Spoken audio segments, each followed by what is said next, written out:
Hey, what's going on, guys? What's going on, my epic gamers? Today we're going to be going over the supposed leak, which I think has been confirmed fake, of the PlayStation 5 controller, or the aptly named Dualshock 5, Dualshock 5, el Dualshock 5. The Dualshock 5 leak, I have it on screen right now, and I do believe it was confirmed fake, and let's go over this. Maybe it isn't fake just in case, and let's go over what the fake is, or maybe it's a dev kit, you know? Alright, so first off, one of the biggest glaring features is that the touchpad is gone, instead it's replaced by an actual screen, kind of like what the Wii U and the Switch has, right? Albeit a lot more smaller.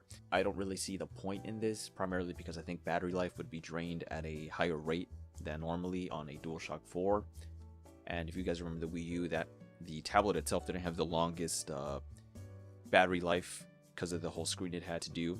And this is going to have a little screen also, and it's going to drain the battery even faster. And I'm guessing this has to be an HD display. I'm guessing like 720p minimum if they want to go real cheap. I doubt it's 480p or like 560i or some bullshit like that. It looks like they're sending a message to somebody, because I think I can make out the PSN messenger system.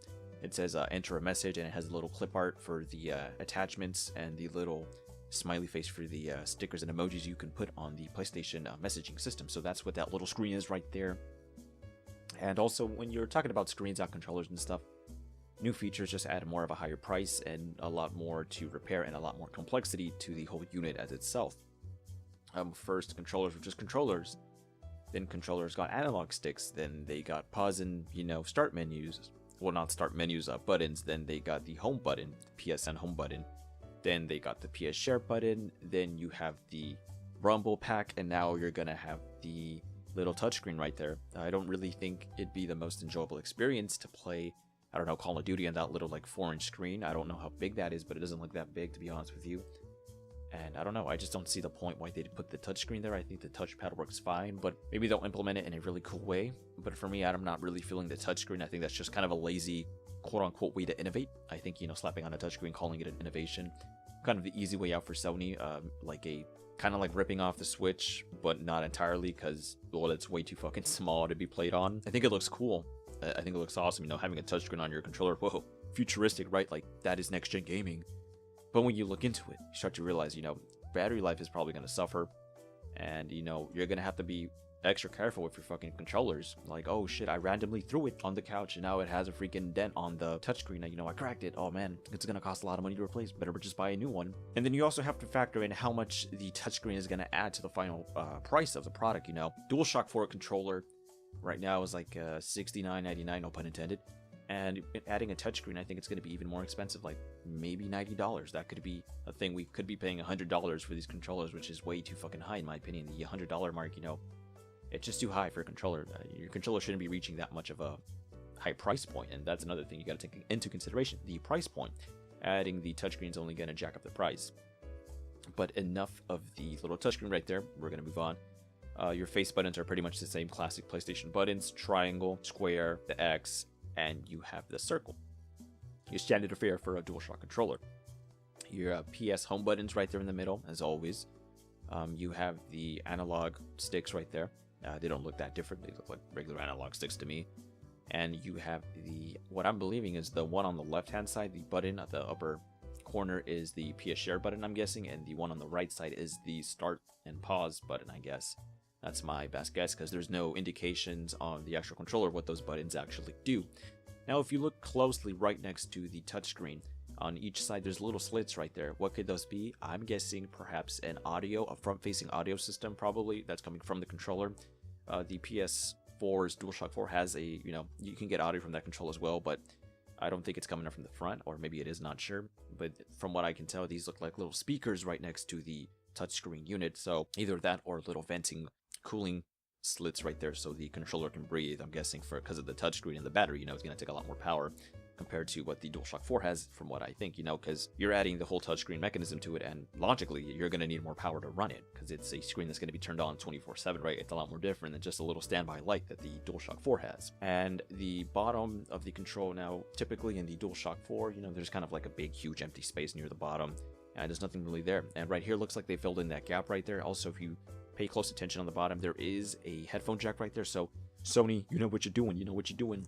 There is the headphone jack. So Do not despair, my friends. We won't have to buy any proprietary software or proprietary hardware for this controller. You can just plug in a headphone jack from any 3.5mm source, from what I believe, from what this mockup is. So yeah, good on Sony for that. And that little area right there that I brought up earlier, they patched that all up. Now there is like a solid piece right there, so it's not just a bunch of dead space. I feel like that's okay. I actually don't have a problem with that at all. I think that's a nice little addition. A lot more support for your fingers, I guess, when you want to rest them. Now they're just not going to be, you know, on the sides, you know, in the free air, the space part. Now they're going to have somewhere to actually physically rest on. Albeit I don't have the controller in my hand, so I can't really say how well of a resting place that would be. But I think that's a good change, you know, that little place right there. Plus, that space right there probably isn't just big open space anymore, probably due to the fact that they have to pack in more stuff into the controller compared to the Dualshock 4, because now you have the touchscreen right there that's interfacing with the controller, so that could be where all the extra components are. And it's not necessarily a change that they made for you to rest your hands or for you to have a better feeling controller. It could have been a change made in order to fit in more stuff into the controller, into the Dualshock 5. Overall build design of the controller, I don't think it looks that premium, to be frank with you. I think it looks like a third-party controller that you can find on Amazon or eBay or Walmart, you know, like those knockoff stuffs, like, hey, this is the new innovative controller type, you know? That's what it looks like to me, honestly. It doesn't look premium enough. In my opinion, the plastic looks kind of really cheap. But this is, from what I believe, either a fake mock-up or a dev kit. Now, a lot of people are saying that this image is fake, which I wouldn't, you know, put it past that. I think it could be a great fake, obviously. What do I think of it? Do I think it's a fake? Do I think it's a dev kit? Well, part of me does think it's fake because it just doesn't look that good. I think the plastic's a little bit too eh. But then again, this could be a pre-production model. And, you know, with anything pre-production, it's not the full product. It's not finalized. And then a lot of people are saying, oh, this could be a dev kit. And that makes sense because as of right now, there is rumors that third-party studios and first-party studios from Sony do have PS5 development kits with them already. And it wouldn't surprise me if someone leaked out the dev kit for the PS5 at this early stage, or they leaked out the DualShock 5. Now, if you guys remember when the PS4 was still up in the air, you know, it was the next-gen system, right? Someone did, in fact, leak the PS4 dev kit and the DualShock 4, and I'll have a picture of that if I can find it. And that was the real deal. It was a legit leak, and so this could be a legit leak, or it couldn't. I don't know what to say about that. It could be maybe it's not, maybe it is.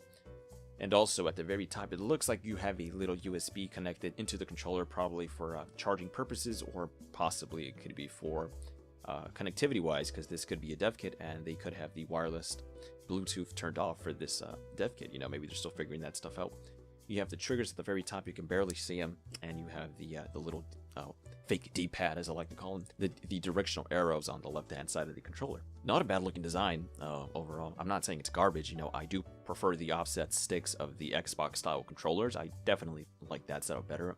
Compared to the DualShock 4, I mean, not a drastic change per se, except for, well, for obviously the big touchscreen in the middle of the controller, but you know, button faces are the same, you know, the directional arrows are the same pretty much, you know, just some buttons move here and there. The analog sticks aren't like some new weird bullshit. Not a big drastic change if this is real. I think it's okay, not that great, and I do hope if the final product does resemble this at all, that they increase the quality of the plastics at least, you know, because it looks like a really, really cheap plastic. This looks like a single unit right here that it just claps on the top and the bottom. Doesn't look like a, I mean, I guess the negative part here for third parties who make, you know, decals and stickers for controllers is that there's going to be a lot more complicated spaces in this new DualShock 5.